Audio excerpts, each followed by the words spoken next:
Hello అండి, అందరికీ నమస్తే. Welcome back to our channel. ఈరోజు క్లాస్ వచ్చేసి blossoms 4 unit 7 Birbal caught the thief. ఈ లెసన్లో మనకి గ్లాసరీ, వొకాబులరీ నుండి word web, word chain, alphabetical order, correct spelling, grammar part వచ్చేసినట్లయితే పాస్ట్ కంటిన్యూస్ టెన్స్ గురించి ఇందులో డిస్కస్ చేయబోతున్నాం. అదేవిధంగా అపోస్ట్రఫీని ఎప్పుడు యూజ్ చేస్తారు అనేది తెలుసుకుందాం. Okay, now let's start our lesson. Birbal caught the thief. Caught అంటే పట్టుకోవడం, ద థీఫ్ అంటే దొంగ. బీర్బల్ దొంగను పట్టుకున్నాడు అని అర్థం.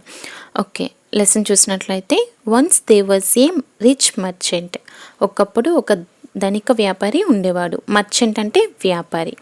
He lived in a small village surrounded by A forest.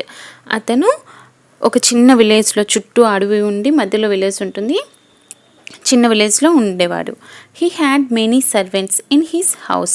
అతని ఇంటిలో చాలామంది సర్వెంట్స్ ఉండేవారు అనమాట, తన కింద పనిచేసేవారు. One night when the merchant was sleeping, some one entered he's room quietly and stole he's precious diamonds. అంటే ఒకరోజు ఆ వ్యాపారి నిద్రపోతుండగా ఎవరో ఒకరు అతని రూమ్లోకి క్వైట్లీ అంటే నిశ్శబ్దంగా వచ్చి అతని యొక్క విలువైన వజ్రాలని దొంగతనం చేశారు. In the morning, when the merchant woke up, he found his diamonds stolen. ఆ నెక్స్ట్ మార్నింగ్ ఉదయాన్నే మర్చెంట్ లేచేసరికి అతని డైమండ్స్ దొంగిలించబడ్డాయని తెలుసుకున్నాడు. He enquired he's servants about the diamonds but they denied having any information. ఇక్కడ డినైడ్ అంటే తిరస్కరించడం లేదా ఖండించడం. అతను వాళ్ళ సర్వెంట్స్కి అడిగారు అనమాట, ఎంక్వైరీ చేశారు, ఆరా తీశారు అసలు డైమండ్స్ గురించి ఏమైంది, కనిపించట్లేదు అని. బట్ వాళ్ళు మాత్రం మాకు తెలియదండి, ఏంటి తెలియదని చెప్తున్నారు. Since they were not responding properly the merchant suspected that the thief was one of his servants. వాళ్ళు ఎంతకీ కరెక్ట్గా ఆన్సర్ చేయకపోయేసరికి వ్యాపారి అనుమానించాడు, ఆ దొంగ నా సర్వెంట్స్లోనే ఒకడై ఉంటాడు అనేసి. So he went to the court of King Akbar and narrated the whole incident. వెంటనే ఆ వ్యాపారి అక్బర్ రాజ్ దర్బార్కు వెళ్ళి జరిగిన ఇన్సిడెంట్ సంఘటన అంతా కూడా వివరించాడు. Akbar asked Birbal, who was a wise minister in his kingdom, to help the merchant find his lost diamonds. అప్పుడు అక్బర్ తన రాజ్యంలోనే తెలివైన మంత్రికి అయిన బీర్బల్కి చెప్పాడనమాట, ఈ విధంగా మీరు ఆ మర్చెంట్కి వ్యాపారికి హెల్ప్ చేయండి అతని డైమండ్స్ కనిపెట్టడంలో అని. The next day Birbal vent to the merchants house and asked all he's servants as to who had stolen the merchants diamonds the previous night. Again everybody denied. ఆ నెక్స్ట్ డే మళ్ళీ బీర్బల్ వ్యాపారి ఇంటికి వెళ్ళి అందరు సర్వెంట్స్కి అడిగారనమాట, క్రిందిటి రోజు ఎవరు తీశారు డైమండ్స్ని అని, ఎవరు దొంగతనం చేశారు అని అడిగాడు. మళ్ళీ కూడా అందరూ కూడా మేము కాదు అని తిరస్కరించారనమాట. Birbal thought for a moment and then gave a stick of equal length to all the servants of the merchant. Birbal ఒక క్షణం ఆలోచించిన తర్వాత ప్రతి ఒక్కరికి కూడా సమానమైన కర్ర ఇచ్చారనమాట, ఒకే పొడుగు గల కర్రనైతే ఇవ్వడం జరిగింది, ప్రతి ఒక్కరికి ఒక్కొక్కటి. And he said to them, వారితో ఈ విధంగా అన్నాడు, I have given you a magic stick each. నేను ప్రతి ఒక్కరికి మ్యాజిక్ స్టిక్ ఇచ్చాను, అది మ్యాజిక్ కర్ర. It can find the thief, అది దొంగని కనిపెడుతుంది. The stick of the real thief will have grown longer by 2 inches by tomorrow. ఎవరైతే దొంగతనం చేశారో ఆ దొంగతనం చేసిన వాళ్ళ కర్ర రేపటికి 2 inches పెరుగుద్ది అని చెప్తాడు. All of you should be present here again tomorrow with your sticks. మళ్ళీ రేపు మీ అందరూ కూడా మీకు ఇచ్చిన కర్రలను పట్టుకొని రేపు రండి అని చెప్తాడు. All the servants went to their homes and gathered again at the same place the next day. ఆ రోజు ఆ సర్వెంట్స్ అందరూ కూడా ఇంటికి వెళ్ళిపోతారు. మరుసటి రోజు మళ్ళీ అందరూ కూడా అదే ప్లేస్కి వస్తారు. Birbal asked each one of them to show him they sticks. Birbal అంటారన్నమాట, నాకు ప్రతి ఒక్కరు మీలో ఒక్కొక్కరు వచ్చి చూపించండి మీ స్టిక్స్ అని. One of the servants had he stick shorter by 2 inches. అందులో ఒక సర్వెంట్ యొక్క స్టిక్ ఒక 2 inches తగ్గి ఉంటుంది. As soon as Birbal saw the servant stick he shouted, catch him, he is the thief. వెంటనే బీర్బల్ అతని స్టిక్ చూడగానే అతన్ని పట్టుకోండి, అతనే దొంగ అని అరుస్తాడు. The thief fell at Birbal's feet. ఆ దొంగ వెంటనే బీర్బల్స్ కాలు వద్ద పడతాడు. Birbal took him to the merchant. Birbal అతన్ని వ్యాపారి వద్దకు తీసుకువెళ్తాడు. Later the merchant asked Birbal, how could you catch the thief. ఆ తర్వాత మర్చెంట్ అడుగుతాడు బీర్బల్కి, మీరు దొంగను ఎలా కనిపెట్టారు. బీర్బల్ సెడ్, బీర్బల్ ఈ విధంగా చెప్తాడు, the thief cut his stick by 2 inches during the night, fearing that the stick would grow longer by 2 inches. ఆ థీఫ్ తనే దొంగ కాబట్టి భయంతో ఎక్కడ తన స్టిక్ 2 inches పెరిగిపోతుందేమో అని ముందుగానే కట్ చేసేస్తారన్నమాట 2 inches. Thus the trick to catch the thief worked well. ఆ విధంగా బీర్బల్ చేసిన ఉపాయం అనేది దొంగను కనిపెట్టడానికి సహాయపడింది. Next glossary. Merchant, a person who buys and sells goods. Merchant అంటే వ్యాపారి. A person who buys and sells goods. ఇక్కడ గూడ్స్ అంటే సామాన్లు లేదా వస్తువులు. ఎవరైతే సామాన్లను కొని అమ్ముతుంటారో వారిని మనం వ్యాపారులు అని అంటాం. సరౌండెడ్ అంటే చుట్టూ, కవర్డ్ అరౌండ్ చుట్టూ. ప్రెసియస్ వాల్యుబుల్ అంటే విలువైన. Denied, said that something is not true. Denied అంటే తిరస్కరించడం. Said that something is not true అంటే ఏదో ఒకటి అది నిజం కాదు అని చెప్పడం, తిరస్కరించడం. సస్పెక్టెడ్ అనుమానిత. సపోజ్ టు బి ట్రూ అంటే నిజం అనుకోవాలి. నరేటెడ్, టోల్డ్ అంటే నరేటెడ్ అంటే వివరించటం, చెప్పటం, told. Stolen, to take something from someone without permission అంటే ఒక్కరి పర్మిషన్ లేకుండా వాళ్ళ వస్తువులను మనం తీసుకున్నట్లయితే దాన్ని దొంగలించడం అని చెప్తాం. స్టోలెన్ దొంగలించడం. Trick, an act of cleverness అంటే తెలివైన చర్య అని అర్థం. Next comprehension. Activity number 2, answer the following questions. First question, where did the rich merchant live. Rich merchant ఎక్కడ నివసిస్తుండేవాడు. Answer, he lived in a small village surrounded by forest.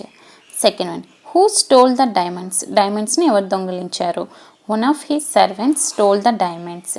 అతని సర్వెంట్స్లో ఒకరు డైమండ్స్ని దొంగిలించారు. Third one, why did the merchant go to the court of Akbar. ఆ merchant, ఆ వ్యాపారి అక్బర్ దర్బార్కి ఎందుకు వెళ్ళాడు. The merchant went to the court of Akbar for help. అతనికి సహాయం చేయడం కోసమని అతను అక్బర్ కోర్టుకి వెళ్ళాడు. Fourth one, why did Akbar ask Birbal to help the merchant. Akbar బీర్బల్ని ఎందుకు ఆ వ్యాపారికి హెల్ప్ చేయమని అడిగాడు. Because he was a wise minister in his kingdom. అతని రాజ్యంలోనే అతను తెలివైన మంత్రి కాబట్టి బీర్బల్కి అక్బర్ హెల్ప్ చేయమని చెప్పాడు. Fifth one, what did one of the servants do during the night. అతని సర్వెంట్స్లో ఒకరు ఆ రాత్రి ఏం చేశారు. One of his servants cut his stick by 2 inches during the night. అతని సర్వెంట్స్లో ఒకరు అతని స్టిక్ని ఒక 2 inches కట్ చేశాడు.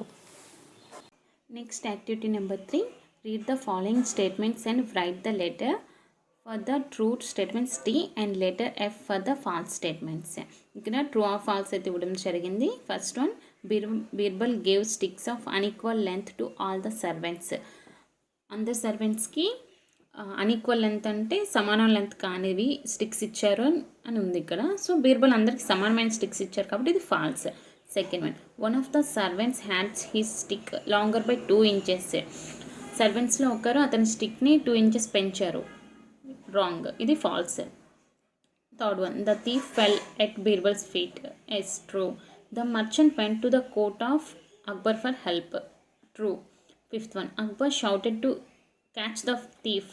క్యాచ్ ద థీఫ్ అని ఎవరు అరిచారు. బీర్బల్. సో ఇది కూడా false. Vocabulary. Activity number 4, right the words related to the word Kingdom in the following word web. ఇక్కడ కింగ్డమ్కి సంబంధించిన రిలేటెడ్ వర్డ్స్ అన్నీ కూడా మనం ఈ కిందన వర్డ్ వెబ్లో రాయాలి. సో చూద్దాం. Okay, king, queen, minister, prince, crown, throne, court, palace.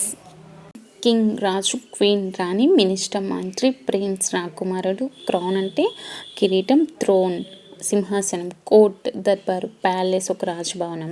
మీకు తెలిసిన కూడా ఇంకా రాయొచ్చు. Next activity number 5, look at the following word chain. Diamonds, soap, parrot. In the above chain the second word starts with the last letter of the first word and the third word starts with the last letter of the second word. ఇక్కడ పైన 3 చూసుకున్నట్లయితే ఇక్కడ second word soap అనేది first word యొక్క last letter అంటే yes, ఆ ఎస్తో start అయింది. Third word parrot చూసుకున్నట్లయితే పీతో స్టార్ట్ అయింది. సెకండ్ లెటర్ యొక్క లాస్ట్ లెటర్ సెకండ్ వర్డ్ యొక్క లాస్ట్ లెటర్ పీతో స్టార్ట్ అయింది థర్డ్ వర్డ్ అనేది. Now prepare words in the chain with the given word. మనకి వర్డ్లో చివరిన లెటర్తో నెక్స్ట్ వర్డ్ అనేది స్టార్ట్ అవ్వాలి. ఆ విధంగా మనం మొత్తం చైన్ ఇక్కడ కంప్లీట్ చేయాలి. డైమండ్స్ ఎస్తో ఎండ్ అయింది కాబట్టి నెక్స్ట్ వర్డ్ ఎస్తో స్టార్ట్ అవ్వాలి. Start, tree, equal, leaf, first. ఈ విధంగా వర్డ్ చైన్ అనేది కంప్లీట్ చేయాలి. మీకు నచ్చిన వర్డ్స్ యూజ్ చేయొచ్చు. Next activity number 6. Look at the following words and see how they are arranged in alphabetical order. Words rich, coat, home. కొన్ని words అయితే ఇవ్వడం జరిగింది మనకి. ఏబిసి అంటే ఆల్ఫాబెటికల్ ఆర్డర్లో ఏ విధంగా అరేంజ్ చేస్తారో చూడాలి. ఫస్ట్ ఈ మూడిట్లో సి ఫస్ట్ వస్తుంది కాబట్టి coat, next home, next rich. Now arrange the words given below in alphabetical order. So మనం ఇక్కడ ఆల్ఫాబెటికల్ ఆర్డర్లో ఇచ్చిన వర్డ్స్ని మనం రాయాలి. Catch, diamond, equal, grow, help, incident, king, many, stole, two. Next activity number 7. Read the following word sets. Write the word with the correct spelling in the space provided. One is done for you. Refer to a dictionary if you do not know. ఇక్కడ కొన్ని words అయితే ఇవ్వడం జరిగింది, word sets అయితే ఇవ్వడం జరిగింది. అందులో correct spelling ఏదనేది మనకి కనిపెట్టాలి. ఇది చాలా ఇంపార్టెంట్ అండి, ఎగ్జామ్స్లో కూడా మనకు అడుగుతుంటారు. సో ఫస్ట్ వన్ చూసినట్లయితే correct one is thief, THIEF, thief. Second one diamond, DIAMOND. Third one precious, PRECIOUS. Fourth one denied, DENIED. Fifth one movement, MOMENT. Next activity number 8. Read the following sentences and observe the underlined parts. When the merchant was sleeping, someone entered his room quietly. ఆ వ్యాపారి పడుకుంటున్నప్పుడు someone ఒకరు అతని రూమ్లోకి enter అయ్యారు, నిశ్శబ్దంగా enter అయ్యారు. Here the underlined part of the sentence was sleeping denotes an action that continued in the past. This is known as the past continuous tense. అంటే ఒక పని గతంలో జరుగుతూ ఉంది అని చెప్పడాన్ని మనం పాస్ట్ కంటిన్యూస్ టెన్స్ అంటాం. ఇక్కడ పైన ఎగ్జాంపుల్ ఇంకోసారి చూడండి. When the merchant was sleeping, someone entered he's room quietly. ఎవరు అతని రూమ్లోకి వెళ్ళినప్పుడు అతను పడుకొని ఉన్నాడు అంటే అక్కడ అతను పడుకొని ఉండటం అనేది గతంలో జరుగుతూ ఉంది ఆ పని. సో అటువంటి యాక్షన్ని మనం పాస్ట్ కంటిన్యూస్ టెన్స్ అని చెప్తాం. The personal pronoun I and all singular forms take was plus verb ing form and all plural forms take verb plus verb ing form. ఇక్కడ మనకి పాస్ట్ కంటిన్యూస్ టెన్స్ యొక్క structure అయితే ఇవ్వడం జరిగింది. ఇక్కడ మనం పాస్ట్ కంటిన్యూస్ టెన్స్ యొక్క structure అయితే చూడొచ్చండి. సబ్జెక్ట్ ప్లస్ వర్జ్ లేదా వర్ ప్లస్ వెర్బ్ ఇంగ్ ఫామ్తో వస్తుంది. V1 plus ing form. ఇక్కడ సబ్జెక్ట్ వజ్ ఎప్పుడు వర్ ఎప్పుడు వస్తుందంటే ఐ మరియు సింగులర్ ఫామ్స్ ఉండేటప్పుడు వజ్ అనేది రావడం జరుగుతుందండి. ప్లూరల్ వచ్చిందంటే మాత్రం వర్ వస్తుంది. ఇది మీరు గుర్తుపెట్టుకోవాలి. అండ్ ఎగ్జాంపుల్ చూసినట్లయితే they were eating in the restaurant when I met them. నేను వాళ్ళని కలిసేటప్పుడు వాళ్ళు రెస్టారెంట్లో తింటూ ఉన్నారు. దే అనేది అక్కడ ప్లూరల్ కాబట్టి వర్ వచ్చిందండి. ప్లస్ ఈట్ ఇంగ్ వెర్బ్ ఇంగ్ ఫామ్లోకి వచ్చింది. సో నెక్స్ట్ చూసినట్లయితే second example the children were playing in the play ground when it reigned last evening. Were playing, children అనేది ప్లూరల్ అండి, సో వర్ వచ్చింది. Third one Vimala was watching TV when someone knocked at the door. Vimala అనేది singular కాబట్టి was watching అని వచ్చింది. నా ఛానల్ని ఇప్పటివరకు సబ్స్క్రైబ్ చేసుకోకపోతే ప్లీజ్ డూ సబ్స్క్రైబ్. అండ్ ఇక్కడ ఫోర్త్ ఎగ్జాంపుల్ చూసినట్లయితే Geeta's father met with an accident while he was crossing the road. He అనేది సింగులర్ కాబట్టి was crossing. Fifth one I cut my finger while I was cutting vegetables. I అనేది singular, so personal pronoun కూడా మనం was రాస్తాం కాబట్టి was cutting. And ఇక్కడ చూసుకున్నట్లయితే మీరు ఈ సెంటెన్సెస్ అన్నిటిని అబ్జర్వ్ చేస్తే మీకు ఈ రెండు సెంటెన్సెస్ అనేది ఒకటి పాస్ట్ టెన్స్లో ఉంటుంది, ఇంకోటి పాస్ట్ కంటిన్యూస్ టెన్స్లో ఉంటుంది. ఎప్పుడైనా ఈ రెండు పాస్ట్ కంటిన్యూస్ టెన్స్ అనేది జనరల్గా సింగిల్గా అయితే రాదండి, ఇట్లా పాస్ట్ టెన్స్తో మిక్స్ అయ్యి వస్తుంది. సో ఈ రెండిటికి మధ్య వైల్ కానీ వెన్ కానీ యాన్స్ కానీ ఈ లింకర్స్ అనేవి అయితే ఉంటాయి. నెక్స్ట్ చూసినట్లయితే read the following paragraph and underline the verbs which are in the past continuous tense. ఇచ్చిన పారాగ్రాఫ్లో వెర్బ్స్ని ఐడెంటిఫై చేయాలండి, ఇవి పాస్ట్ కంటిన్యూస్ టెన్స్లో ఉండాలి. When I entered my classroom yesterday our teacher was not there my friends Ram and Ravi were making paper boats. ఇక్కడ Ram and Ravi were making ఆ రెండు plural కాబట్టి were making అని వచ్చింది. Janaki and Kavitha were drawing pictures. Janaki and Kavitha ఇద్దరు కాబట్టి were drawing. Ashok and Gopi were talking to each other, వాళ్ళు కూడా ప్లూరల్ కాబట్టి were. And Madhu was reading A book, Madhu అనే సింగులర్ కాబట్టి వాజ్ రీడింగ్ అని వచ్చింది. Sheela was writing notes, Sheela singular కాబట్టి so was writing. Now fill in the blanks with the past continuous tense using the verb given in the brackets. కింద ఇచ్చిన బ్లాంక్స్ని fill చేయండి past continuous టెన్స్తో. అక్కడ మనకి వెర్బ్స్ అయితే బ్రాకెట్లో ఇవ్వడం జరిగింది, వాటిని ఆధారంగా చేసుకొని మనం పాస్ట్ కంటిన్యూస్ టెన్స్ని రాయాల్సి ఉంటుంది. Sharada dash write an examination when her mother visited her school. Sharada singular కాబట్టి was writing. Ranga fell down while he was running a race. Third one Mamata singular కాబట్టి was reading a story when Jacob came to meet her. Fourth one the children అనేది ఎప్పుడు కూడా plural అండి, so were making a loud noise when the teacher came in. Fifth one Razia singular కాబట్టి was dancing when the headmaster enter the class. Next activity number 9 read the following sentences and look at the underlined words. ఇక 2 sentences ఇచ్చారు. First one he is the thief. Second one we are the thieves. First సెంటెన్సెస్లో the subject he and the verb is are both the singular in form. ఇక్కడ first sentence చూసినట్లయితే he and is both రెండు కూడా singular form అనమాట. This means a singular verb has a singular subject. This is called agreement between the subject and verb. ఇక్కడ first మన subject singular వస్తే verb కూడా సింగులర్లో రావాలి. ఈ విధంగా రావడాన్ని మనం అగ్రిమెంట్ బిట్వీన్ ద సబ్జెక్ట్కి వెర్బ్కి మధ్య ఉన్న అగ్రిమెంట్ అని అంటాం మనం. అదేవిధంగా సెకండ్ చూసుకున్నట్లయితే in sentence 2 the subject we and the verb are both plural in form. ఇక్కడ సబ్జెక్ట్ we అండ్ వెర్బ్ అనేది ఆర్ రెండు కూడా ప్లూరల్ ఫామ్లో ఉన్నాయి. సబ్జెక్ట్ మనకి సింగులర్ వస్తే సింగులర్, ప్లూరల్ వస్తే వెర్బ్ కూడా ప్లూరల్ రావాలి. దీన్నే మనం సబ్జెక్ట్కి అండ్ వెర్బ్కి ఉన్న అగ్రిమెంట్ అని చెప్తాం. Here the sum examples of subject verb agreement. The subject is in bold and the verb is underlined. Examples చూడడం జరిగింది. సబ్జెక్ట్ అనేది బోల్డ్ లెటర్స్లో ఉంటుంది, వెర్బ్ అనేది అండర్లైన్ చేయబడి ఉంది. So first example John is going to school. John అనేది singular కాబట్టి is వచ్చింది. Second one the players are going to the playground. The players అంటే ప్లూరల్ ఆర్ వచ్చింది. Third one the children are listen to stories. The children అనేది plural కాబట్టి are. Fourth one Stephen is one of the best singers in my class. Stephen singular is వచ్చింది. Fifth one the crow is flying high. Sixth my uncle has bought a car. Seventh one they have sold a bungalow. They అంటే plural కాబట్టి have. Eighth one Rajesh was a billionaire. Rajesh అనే singular కాబట్టి was. Ninth one you were very naughty in childhood. You were మీరు అంటే plural కాబట్టి were. 10th his teeth are shining.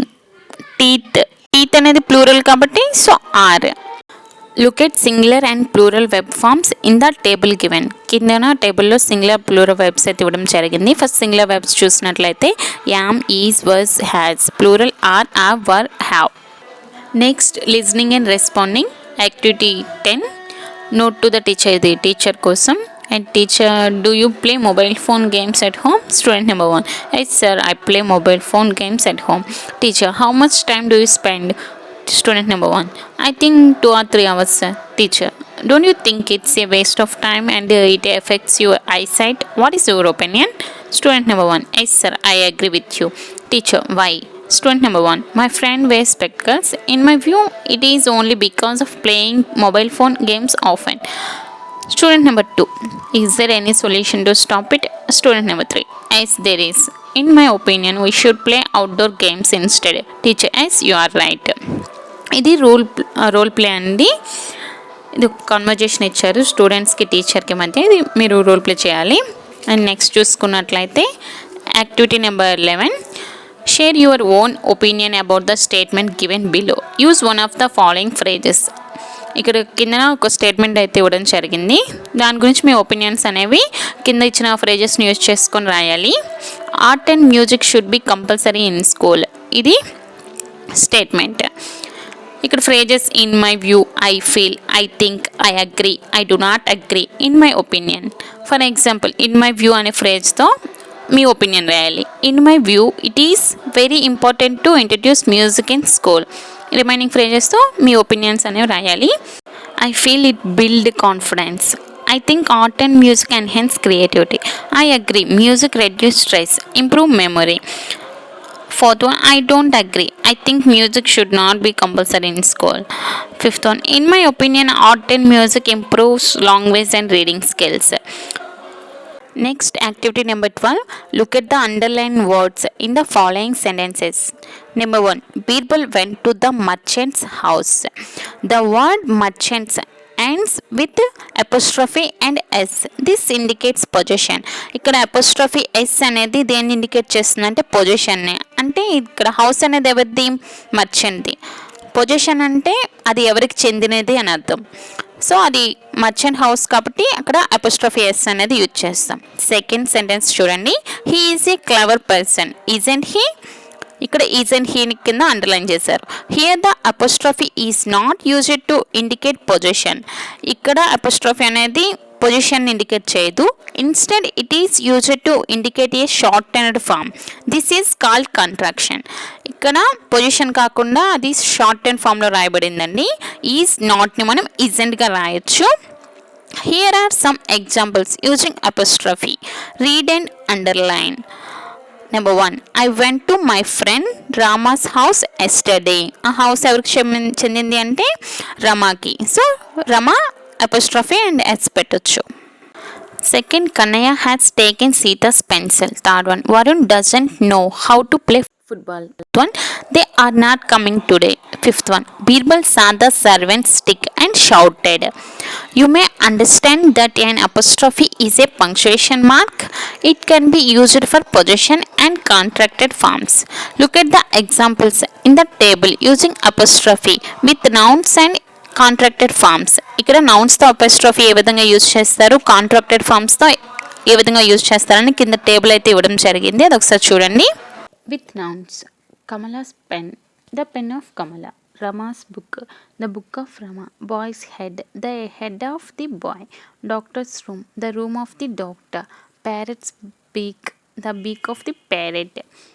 With contracted ఫార్మ్స్తో apostrophe ఏ విధంగా యూజ్ చేస్తారో చూద్దాం. Is not, isn't.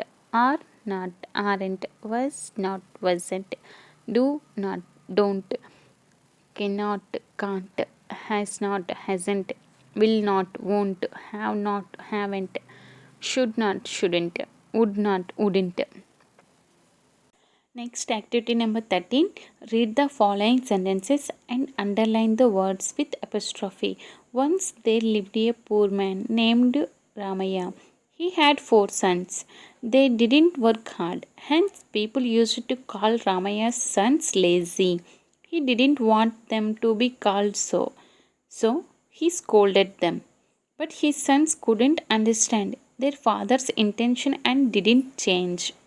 అపోస్ట్రఫీ ఉన్న వర్డ్స్ని అండర్లైన్ చేయాలి. ఇక్కడ didn't, Ramayya's, couldn't, father's, didn't. Mark the apostrophe whenever necessary and rewrite the sentences. కిందనిచ్చిన సెంటెన్సెస్ మళ్ళీ రాసి అపోస్ట్రఫీ ఎక్కడ అవసరమో అక్కడ పెట్టి మళ్ళీ సెంటెన్స్ రాయాలి. One day Raju's family left the village on a pilgrimage. Pilgrimage అంటే తీర్థయాత్రలు. అండ్ ఇక్కడ రాజు ఫ్యామిలీ ఎవరిదంటే రాజూస్ యొక్క ఫ్యామిలీ కాబట్టి రాజూస్ అని వస్తుంది, రాజు యొక్క family. Second one, the teacher's wife wanted a needle, teacher's. Third one, the pandit couldn't understand the king's words properly. Fourth one, the clerk said you didn't understand Sarla's words. అక్కడ ఎవరి words అంటే Sarla's, didn't. Fifth one, the servants followed their master's order. ఎవరి order? Master యొక్క order కాబట్టి master's దగ్గర మనకి apostrophe use చేయాల్సి వస్తుంది. Next activity number 14, look at the invitation given below and observe how the information is presented. ఇక్కడ information అయితే ఇచ్చారండి, ఒక ఇన్విటేషన్ది, పేరెంట్స్ మీటింగ్. ఇది ఒకసారి చూద్దాం. రైట్ కార్నర్లో డేట్ అండ్ ఇక్కడ dear parent, a parents meeting will be held on 4th 9th month 2020 at 4 p.m. on Ammavodi scheme at MBPS Gandhinagar, Chirala Mandal. Mandal Educational Officer Chirala will attend as the chief guest. After the meeting, cultural activities will be performed by students. All parents are requested to attend without fail. Yours sincerely, Headmaster MPPS Gandhinagar, Chirala Mandalam, Prakasham District. ఇన్విటేషన్ని observe చేసినట్లయితే date రాసిన తర్వాత full stop పెట్టడం జరిగింది. ఇక dear parent తర్వాత comma and లాస్ట్కి వచ్చేసరికి yours faithfully, yours lovingly, yours sincerely ఇలా రాసిన తర్వాత కామా పెట్టాలి. తర్వాత మీ పేరు, స్కూల్ ఈ విధంగా రాయాలి. Now prepare an invitation on your own for the school annual day celebration. Me school annual celebration కోసం మీ సొంతంగా ఒక ఇన్విటేషన్ని ఇక్కడ రాయండి. ఈ విధంగా యాన్యువల్ డే సెలబ్రేషన్ కోసం ఇన్విటేషన్ని రెడీ చేసుకోవాలి. ఇక్కడ యాన్యువల్ డే ఇన్విటేషన్ ఈ విధంగా అయినా ఉండొచ్చు, మీకు నచ్చినట్లు మీకు నచ్చిన బొమ్మలు డిజైన్స్తో కూడా రాయొచ్చు. ఇంతవరకు నా ఛానల్ మీరు సబ్స్క్రైబ్ చేయకపోతే సబ్స్క్రైబ్ చేయండి. ఈ వీడియో మీకు నచ్చినట్లయితే లైక్ చేయండి, తప్పకుండా షేర్ చేయండి. Thanks for watching.